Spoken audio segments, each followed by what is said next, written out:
Hello बच्चों। तो good morning सभी को। कैसे हैं आप लोग? तो बढ़िया होंगे, कुशल मंगल। चलिए, देखिए, बहुत सारे टॉपिक मैं अपनी सीरीज में कराता चल रहा हूँ। कुछ topics straight wise time to time आपके लिए आते रहेंगे। ठीक है, तो चैनल को लाइक सब्सक्राइब जरूर कर दीजिएगा। वीडियो को अगर हो सके तो 1.5x पर भी देख के आप फटाफट सॉल्व करके क्वेश्चन को सॉल्व कीजिए। उसी सीरीज में आज हम चालू करने जा रहे हैं। हमारा एक टॉपिक है ट्रिग्नोमेट्री।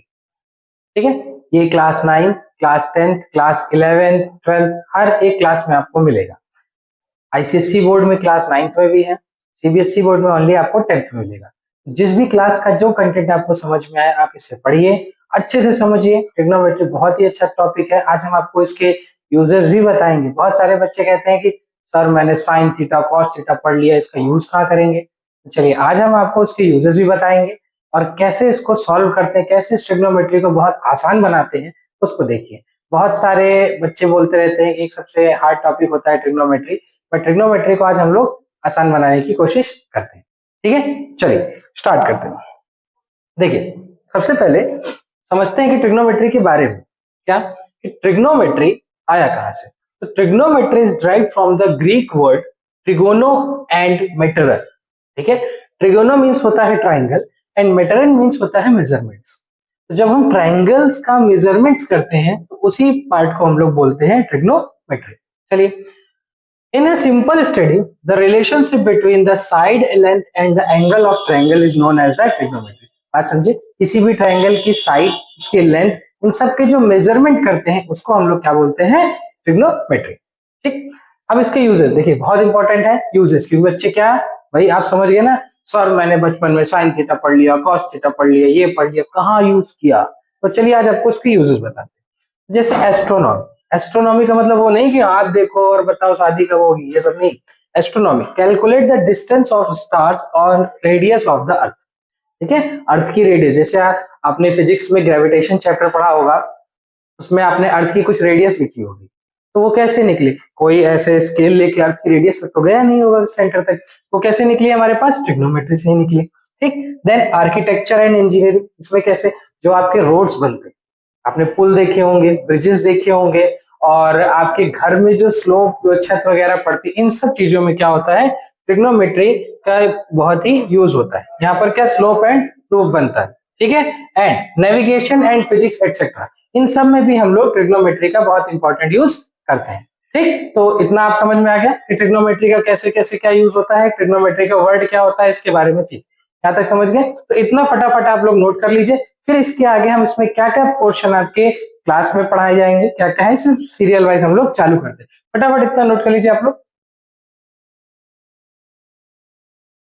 चलिए, देखिए अब हम इसके आगे, अभी मैंने आपको डेफिनेशन और उसके यूजेस बता दिए, तो उसके आगे हम लोग देखते हैं ट्रिग्नोमेट्री रेशियोज के बारे में। अच्छा, ये टी रेशियोज क्या होते हैं? टी रेशियोज क्या होते हैं? अब इस टी रेशियोज को समझने से पहले एक और बात आप समझिए कि ये जो हम लोग ट्रिग्नोमेट्री लगा रहे हैं, ये यूज कर रहे हैं, ये हम लोग यूज करेंगे कहाँ, कौन से ट्रायंगल में? ट्रायंगल कितने टाइप्स के होते हैं, इन सब के बारे में आपको पता होना चाहिए। अगर नहीं पता है तो धीरे धीरे मैं वो वीडियोस भी डालता रहूंगा, आप उसको देखते रहिए और लोगों से शेयर जरूर कीजिए। चलिए, अब टी रेशियो जो ट्रिग्नोमेट्री है, ट्रिग्नोमेट्री आपके हमेशा एक राइट एंगल ट्रायंगल पर ही वर्क करती है। राइट एंगल ट्रायंगल पर वर्क क्यों करती है? क्योंकि हमने अभी डेफिनेशन में आपको बताया था साइड्स और एंगल के रिलेशन को। तो ये ट्रिग्नोमेट्री हमको साइड्स और एंगल के रिलेशन के बारे में बताती है। वैसे तो किसी भी ट्रायंगल में हम लगा सकते हैं, ऐसा नहीं है। वो जैसे जैसे आप हायर क्लासेस में जाओगे आपको पता चलता रहेगा कि ट्रिग्नोमेट्री हम लोग किसी भी ट्रायंगल में लगा सकते हैं, बस उसका एंगल और साइड्स हमको पता होना चाहिए। ठीक, अब देखिए, जैसे ये हमारे पास एक एंगल है, इसको हमने बोल दिया थीटा। ये एक थीटा का सिंबल है, नहीं चीटा ना लिखना कोई, थीटा है ये। ठीक, अब इस ट्रायंगल का हमने क्या किया, नामकरण। ये ए बी सी एक ट्रायंगल हो गया। ये जो नीचे, अब देखो, इतनी बात याद रखिएगा कि आप इसमें परपेंडिकुलर और बेस किसको लेंगे। अच्छा, आप हमको बताइए, ये परपेंडिकुलर होगा या ये परपेंडिकुलर होगा? अगर ये 90 डिग्री है तो इसमें से एक परपेंडिकुलर होगा, एक बेस होगा। कौन सा परपेंडिकुलर होगा और कौन सा बेस होगा? ये परपेंडिकुलर क्या ये परपेंडिकुलर? इसको मेजरमेंट करने के लिए आपको क्या करना है, थीटा पे ध्यान देना।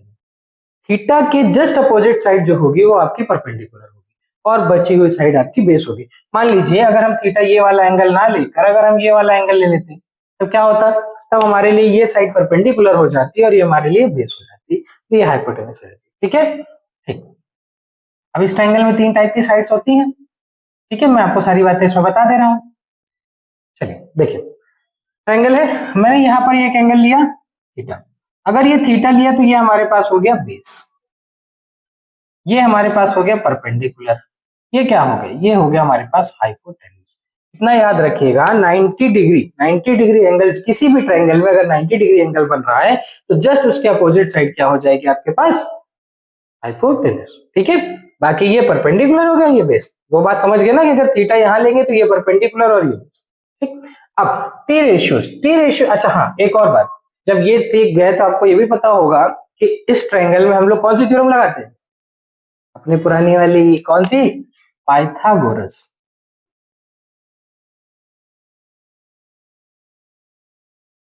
पाइथागोरस थ्योरम, पाइथागोरस थ्योरम पता है ना क्या होती है, सबको पता है, सारे बच्चों को पता है। देखो क्या होती है, परपेंडिकुलर का स्क्वायर प्लस बेस का square is equals to hypotenuse का स्क्वायर। इस बात को बिल्कुल अच्छे से ध्यान रखना, ये थ्योरम आपको बहुत अच्छे से आनी चाहिए, तभी हम लोग इसमें से किसी भी साइड्स का रेशियो या साइड्स फाइंड कर सकते हैं। यहां तक बात समझ गए। चलिए, अब ये टी रेशियोज होते कौन कौन से, देखिए टी रेशियोज कौन कौन से होते हैं। टी रेशियोज आपके होते हैं, पहला होता है आपके पास साइन, इसको साइन न लिखते, ठीक। दूसरा आपके पास होता है कोसाइन, फिर होता है टेंजेंट, टेंजेंट, ठीक है। टेंजेंट के बाद आपके पास आता है कोटेंजेंट, कोटेंजेंट के बाद आपके पास क्या आता है, सीकेंट, और एक इसके बाद और आता है जिसको बोलते हैं कोसीकेंट। अच्छा, अब बच्चे ये कह रहे होंगे कि ये तो नहीं पढ़े हमने सर ने, हमने तो पढ़े साइन कॉस टेन कॉट, तो इसी का जो शॉर्ट फॉर्म होता है वही आपके पास होता है sine cos tan cot sec. देखिए इधर, ठीक है, जो इनके शॉर्ट फॉर्म है, शॉर्ट फॉर्म क्या, साइन। अब देखो sine cos tan cot sec and cosec, ठीक, ये एंगल आपके पास होते हैं, sine cos tan cot sec and cosec. अब हमेशा याद रखो, कोई भी एंगल बिना थीटा के नहीं आएगा, मतलब बिना एंगल के हम इसका यूज नहीं कर सकते, तभी ये साइड्स के रेशियो को रिप्रेजेंट करेगा, वरना ये एक ट्रिग्नोमेट्री रेशियो के फॉर्म में ही रहेगा। ठीक है, चलिए, अच्छा इतनी बात तो हो गई, तो अब बचा क्या, तो हमने क्या किया कि ये जो हमारे पास साइड्स थे, ये साइड, इसका रेशियो हम यहाँ पर पुट करेंगे।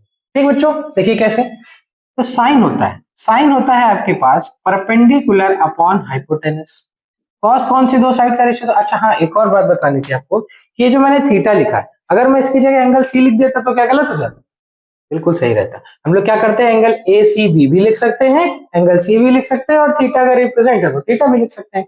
ठीक है, तो ये पी बाई एच, इसके बाद आता है कॉस, कॉस होता है बी बाई एच, ठीक। टेन थीटा होता है आपके पास P by B, cot theta होता है बी बाई पी, ये आपके पास सेक थीटा होता है H upon B, and cosec theta आपके पास होता है एच अपॉन पी, ठीक। ये मैंने एच अपॉन पी का मतलब ये हाइपोटेनस अपॉन परपेंडिकुलर, ये hypotenuse upon base, base upon perpendicular, perpendicular upon base, base upon hypotenuse and perpendicular upon hypotenuse. ठीक है, इतनी बातें समझ गए आप। चलिए इतनी बातें नोट कर लीजिए, फिर मैं आपको इसकी एक शॉर्ट ट्रिक बताता हूँ, बढ़िया सी मजेदार वाली याद करने वाली। ठीक है, फिर इसको हम लोग इसको कैसे लर्न करेंगे इसको देखेंगे। चलिए इसको नोट कर लीजिए फटाफट। देखिए मैंने अभी आपको बताया sine theta equals to P by H, cos theta B by H, tan theta P by B, cot P B by P, sec H by A, cos H by P. इतनी बात तो समझ गए हो गया। ये है क्या पी बाई पी, मतलब perpendicular, base, perpendicular, hypotenuse, hypotenuse and base. याद कैसे करेंगे, साइन, देखिए ऐसे ऐसे ब्रैकेट बना लीजिए, ब्रैकेट बनाने के बाद sine, sine equals to perpendicular upon hypotenuse, देखो ये लिखा हुआ है, ठीक। Cos base upon hypotenuse, same लिखा हुआ है। Tan perpendicular by base, same लिखा हुआ है। Cot base by perpendicular, sec hypotenuse by base, and cosec hypotenuse by perpendicular. ठीक, अब इसको याद कैसे रखें, मैंने कहा ना जादुई ट्रिक बताने के लिए, क्या, पंडित बद्री प्रसाद हर हर भोले, ये भी लिख सकते हैं, ठीक। और एक और बहुत जो सबको याद रहेगा, क्या? पाकिस्तान भूखा प्यासा, हिंदुस्तान हरा भरा। ठीक है, कि आपने मन से आप कुछ भी बनाना चाहो तो इसको बना लो, इस तरह इसको लर्न कर लो। ये बहुत इंपॉर्टेंट है, हर बच्चे को ये चीज याद होनी चाहिए, तभी वो साइड्स का रेशियो फाइंड कर सकता है। ठीक, इतनी बात समझ गए? अच्छा, इतनी बात समझ गए तो आपको मैं इससे एक चीज और दिख रही होगी कि इनवर्स रूल क्या होता है, इनवर्स ट्रिग्नोमेट्री क्या है, inverse inverse ratio, inverse ratios क्या होते हैं? इनवर्स रेशियोज का मतलब हुआ आपके पास,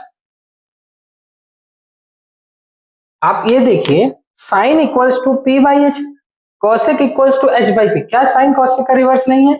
तो हम इसको क्या लिख सकते हैं? हम लिख सकते हैं कि जो साइन थीटा होगा वो 1 बाई कॉसेक थीटा के इक्वल होगा कि नहीं होगा? होगा बच्चों, ठीक है, वेरी गुड। तो कॉस किसके इनवर्स होगा? कॉस थीटा इक्वल्स टू होगा 1 अपॉन सेक थीटा के। Same as it is tan theta किसके इनवर्स होगा? टेन थीटा होगा 1 अपॉन कॉट थीटा के इनवर्स। कॉट थीटा किसके इनवर्स होगा? कॉट थीटा होगा 1 अपॉन टेन थीटा के इनवर्स। टेन के बाद आता है सेक थीटा, सेक किसका इनवर्स होगा? 1 अपॉन, सेक किसका इनवर्स होगा? 1 अपॉन कॉस थीटा का। जब कॉस सेक का है तो सेक कॉस का होगा। Same as it is cos sec theta equals to 1 by sec theta. ये बात समझ में आई? ठीक है, ये बात आपकी यहाँ पर हो गई। चलिए आगे देखते हैं। ठीक, तो ये इनवर्स रेशियो तो हम समझ गए। इनवर्स रेशियो के बाद एक और बात याद आती है हमको, क्या? इनवर्स रेशियो से ही मैं आपको एक चीज और प्रूफ करके दिखाता हूँ। इतनी बात समझ गए ना? इतना अच्छे से देख लेना, ठीक है। चलिए, इनवर्स रेशियो के बाद मैं आपको एक चीज और अच्छे से दिखाता हूँ कि क्या एक और रिलेशन हो सकता है। अच्छा चलिए देखिए, एक बात करते हैं। क्या बात करते हैं? क्वोशिएंट रूल के बारे में। ठीक है, एक बात करते हैं हम लोग किसके बारे में? क्वोशिएंट रूल के बारे में।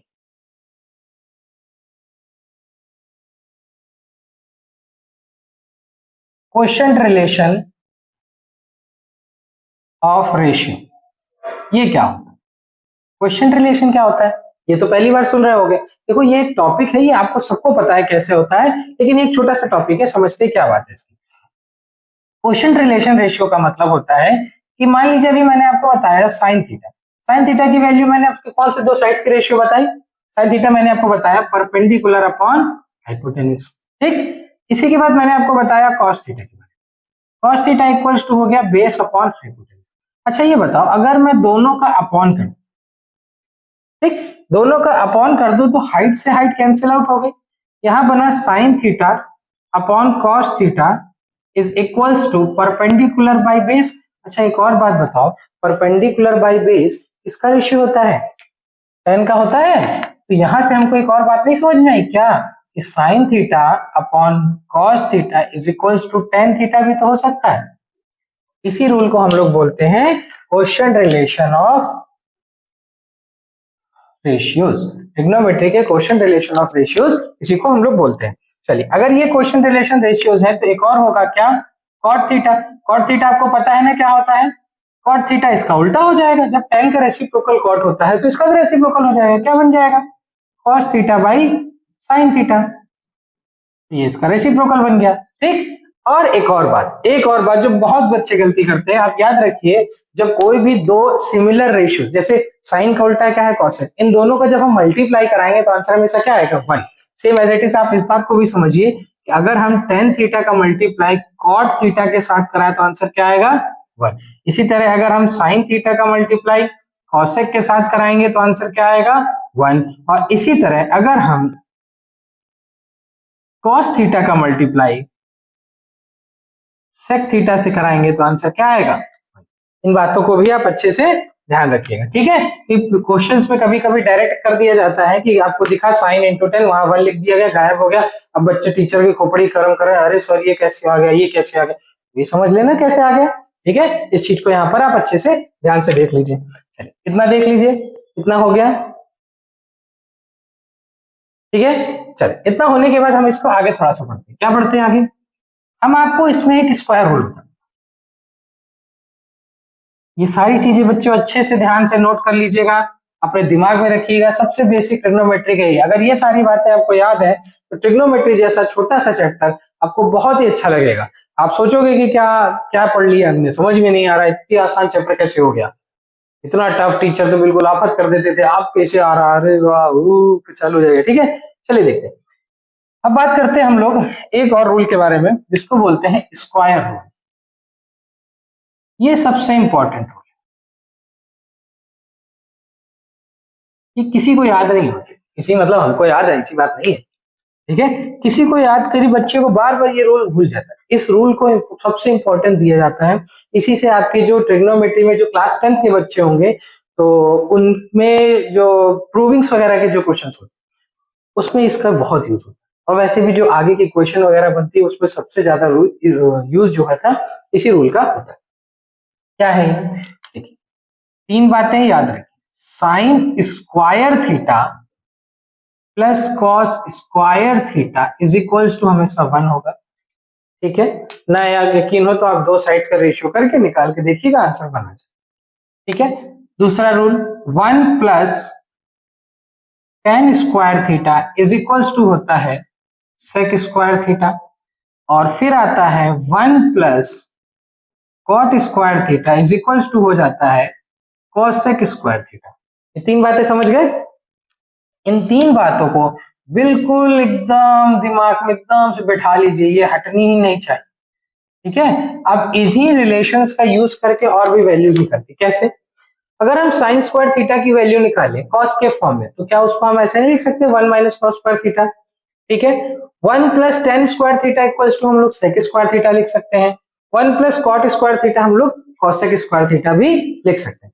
कुछ क्वेश्चन आपके पास ऐसे भी आते हैं कि साइन की वैल्यू कॉस के फॉर्म में बताओ, टेन की वैल्यू कॉस के फॉर्म में बताओ, कॉट की वैल्यू कॉस के फॉर्म में बताओ।